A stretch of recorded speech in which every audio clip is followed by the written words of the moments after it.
What's going on, guys? It's Colin here for NextGenTactics, and I'm bringing you some rush gameplay. This time we're actually defending on Operation Firestorm on the first base.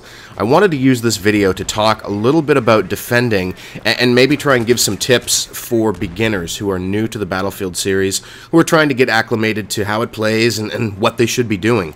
I've received a number of messages and comments saying that, I'm playing with my friends, I don't know what to do, and, I'm just struggling to adapt to this game. So, personally, I think that it's easiest to adapt to Battlefield when you're playing defense, simply because, your objective's pretty clear. Right here, I actually know that there's a tank in the area, and I am an engineer, but this thing's going to blow. So rather than take the time to try and blow up the tank, I'm going to risk it and hop on the objective, and I'm going to get the disarm before a tank shell takes me out from the side. So what I wanted to do was talk about sort of the basics of team play, and Battlefield is a little bit different. I'm going to mention Call of Duty here because a number of you have told me that you've come from Call of Duty. Now, when you're playing rush mode, obviously the objective is fairly straightforward. You have a number of bases that you need to attack or defend. Each base has two objectives, and if the attacking team manages to secure those objectives before they run out of tickets, then they move on to the next base, and maps have anywhere from 3 to 5 sets of objectives. So basically, thinking about it in Call of Duty terms, it's like playing 3 to 5 rounds of demolition back to back. Now, you have, instead of it being timed, the attackers have tickets. And what a ticket is, and this is true in Rush and Conquest, it's a respawn ticket. So every time one of the attackers dies and has to respawn, they lose a ticket. And if you revive a fallen teammate when you're on the attack, you don't lose that ticket. The ticket gets put back. So, when it comes down to crunch time, it becomes important for those running the assault/medic kit to pick up fallen teammates. That actually conserves your tickets.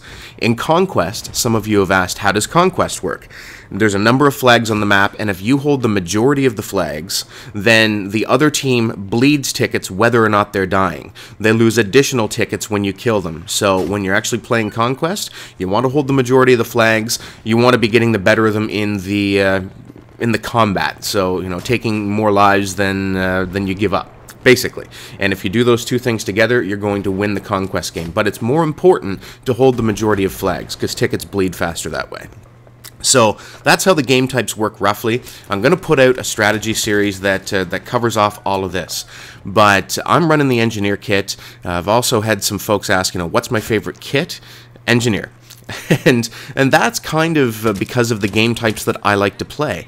Now, if you like to play squad deathmatch or team deathmatch, I encourage you to try different things out and use a kit that you're the most comfortable getting kills with.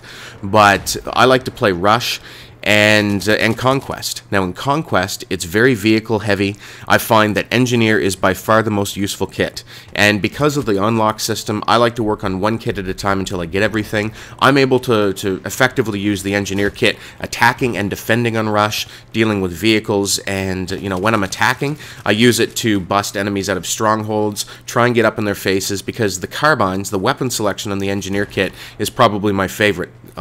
Maybe my second favorite to the Assault kit, but I find that the features on the Assault kit just aren't that useful.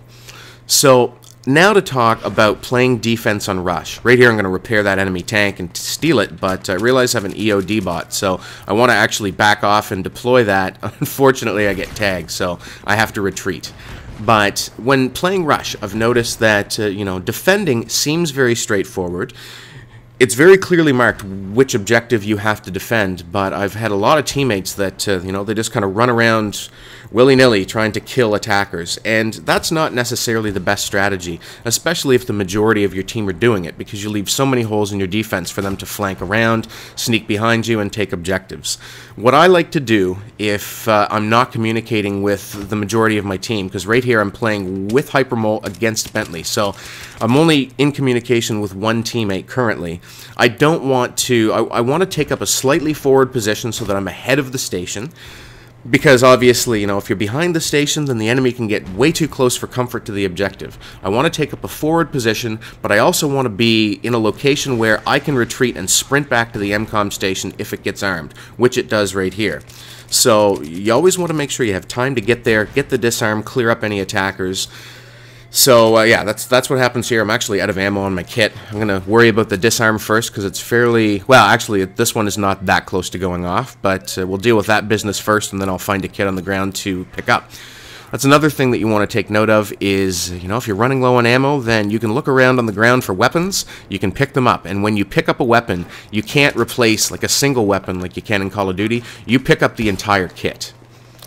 Something else that you want to take note of is the spotting function in the game. If you're new to Battlefield, then that's a really important mechanic, especially in core mode. And as you can see, I'm using a suppressed Scar H right now. I don't have the best long-range capabilities, but when I spot enemies in the distance, I use my select button on the PS3, it's the back button on the Xbox, and that allows me to spot them. That's going to light them up for my teammates to see as well. And even if I'm not able to kill them, it's always a good idea to put some bullets on them, in their general area, because of the suppressive effect that the dice is built into the game. So that's going to cause them to, you know, see a blurred screen, they're going to be affected visually, and they're going to be less effective. Same holds true for enemy snipers. Now right here I know they have a mobile spawn point, which means that if somebody stays alive, they can continue to spawn in this area. I want to clear it out. But then I want to get back to my objective. So anyway, those are just some real basic tips. I know that I'm kind of running out of time here on this video, so I will go in more depth, but I would suggest that if you're new to the game, pick up a kit like the Engineer Kit and work on that. If you don't have the best gun skills, then you can make yourself very effective by spotting everything that moves, taking shots at every vehicle that comes into play, and staying close to the objective. If you want to rank up fast, then playing the objective is the best way to do so. Arming and disarming and destroying MCOM stations get you a lot of points. Capping flags in Conquest get you a lot of points. You can do a lot of great things without having the best gun skill in this game while you adapt. So those are just some very basics. Leave a comment on what more you'd like me to talk about. There will be a full-blown strategy guide taking you from the very, very basics of the game right through to some more advanced tactics. We will be working on those here at NGT. But that's it for me today, guys. Cheers. We'll talk soon. Did you like this video? If you did, check out a couple of these here on the left on NGT Games. Started by me, Wagon, and myself. We're finishing up playthrough 1 on Borderlands, a co-op campaign. We're about to head over to the second playthrough, so be sure to keep an eye out for that. And on the right, on NGT Zombies, started by me, Wagon, and myself, we're playing a little Kino Dare Totem for a change, and guess what? There's a new perk in town. It's called Mule Kick, so be sure to check that out on NGT Zombies.